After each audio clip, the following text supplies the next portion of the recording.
Salam sejahtera dalam kasih Tuhan kita Yesus Kristus.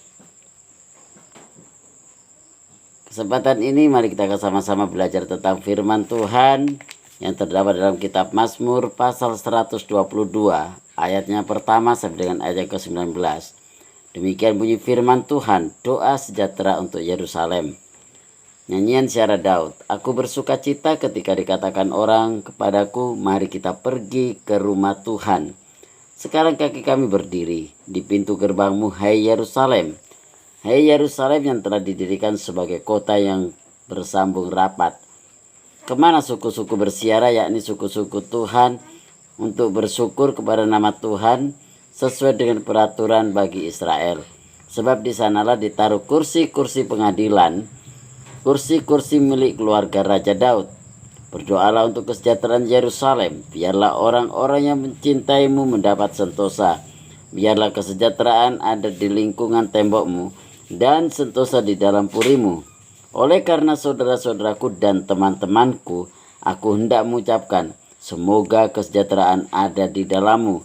Oleh karena rumah Tuhan Allah kita, aku hendak mencari kebaikan bagimu.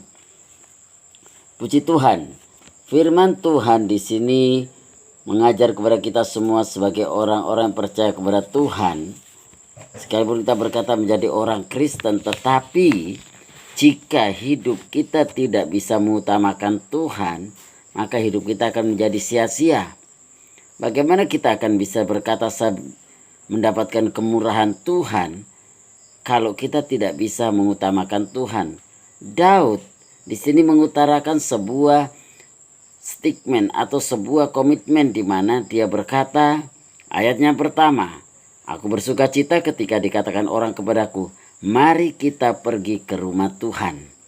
Bagaimana dengan kehidupan kita sehari-hari? Seringkali ketika kita untuk datang beribadah kepada Tuhan, ada banyak hal yang membuat kita menjadi penghalang.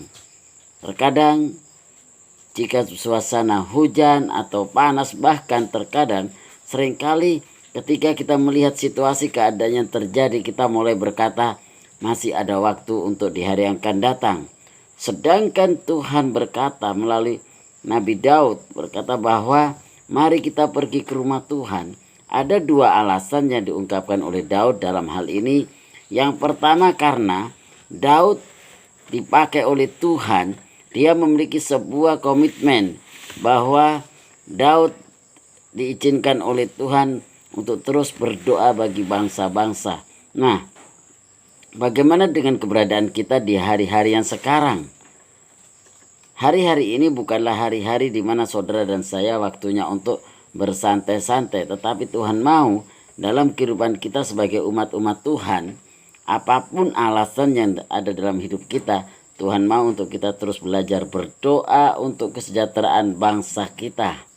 Kita melihat situasi keadaan bangsa di hari-hari ini yang sedang berada dalam kondisi kurang sejahtera dengan adanya penyebaran virus corona, bahkan seringkali terjadi kejadian-kejadian alam. Ketika kita mempelajari semuanya itu adalah sebuah tanda di mana kedatangan Tuhan sudah tidak lama lagi. Sebagai orang percaya, kita mungkin bisa berkata, masih lama Tuhan datang. Tetapi kalau kita hanya berpatokan kepada masih lama Tuhan datang, dan kemudian kita tidak mau untuk bersekutu dengan Tuhan sebagaimana dalam kitab Ibrani pasal 10 ayat yang ke-25, Tuhan mengajar kepada kita agar kita tidak boleh menjauhkan diri kita dari ibadah-ibadah yang ada. Sedangkan seringkali kita berbuat ketika keadaan kita kurang sejahtera, atau bahkan ketika hujan datang, kita berkata, oh masih hujan.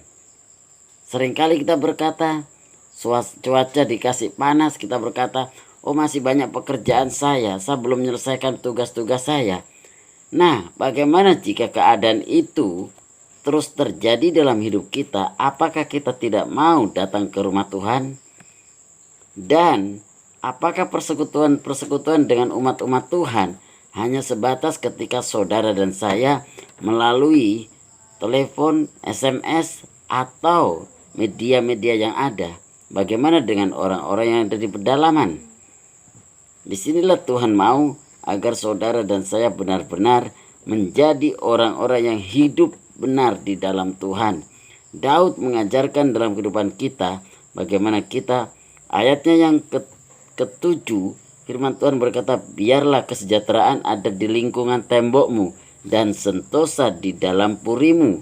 Di sini Tuhan mengajar dalam kehidupan kita, membawa kita agar kita betul-betul dan siap untuk menjadi orang-orang yang hidup dalam kesejahteraan di dalam Tuhan.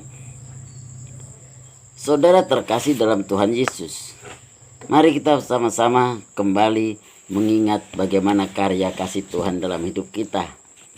Dunia bisa berkata bahwa semuanya itu bisa diatasi dengan kekuatannya, tetapi kita percaya bahwa di luar Tuhan, di luar kekuasaan Tuhan Yesus Kristus, kita tidak akan pernah mendapatkan kasih karunia Allah. Kita bisa berkata saya menjadi orang Kristen sejak dulu kala, bahkan dari nenek moyang turunan keberapa silakan. Tetapi jika kekristenan kita tidak bisa dipertanggungjawabkan dalam pengertian, iman saudara dan saya tidak bisa dibuktikan dengan tindakan dan tingkah laku kita, maka iman kita tidak akan pernah bertumbuh dalam Tuhan. Sebab iman yang bertumbuh itu terbukti dari setiap keadaan kita, bagaimana kita mau belajar mengutamakan Tuhan. Dalam Matius 6 ayat 33 dan 34 jelas Tuhan berkata, kita harus mencari dahulu kerajaan Allah dan kebenarannya. Firman Allah berkata, maka semuanya itu akan ditambahkan kepadamu. Dan kekhawatiran itu tidak akan pernah terus terjadi dalam hidup kita jika kita mengandalkan Tuhan. Tetapi sebaliknya, jika saudara dan saya hidup dalam kekhawatiran, hidup dalam ketidakpastian, maka saudara dan saya tidak akan pernah mendapatkan ketenangan. Kenapa? Sebab hidup kita di luar Tuhan. Dalam 1 Petrus 4 ayatnya ke-7, firman Tuhan berkata, kesudahan segala sesuatu sudah dekat. Oleh sebab itu marilah kita belajar menguasai diri, hidup tenang, agar saudara dan saya bisa berdoa kepada Tuhan. Tuhan mau saudara dan saya terus ada di dalam kekuatan kuasa Allah. Tuhan mau kita menyerahkan seluruh hidup kita pada Tuhan.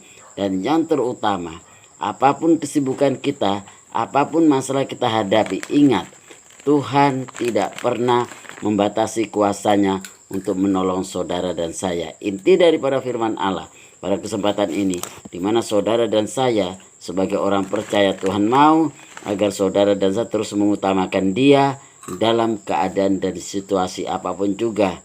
Kiranya firman Allah terus boleh menguatkan dan memberikan dorongan dalam kehidupan kita untuk kita terus ada di dalam pimpinan dan kekuatan kuasa Tuhan. Haleluya. Salam, selamat malam. Tuhan Yesus memberkati.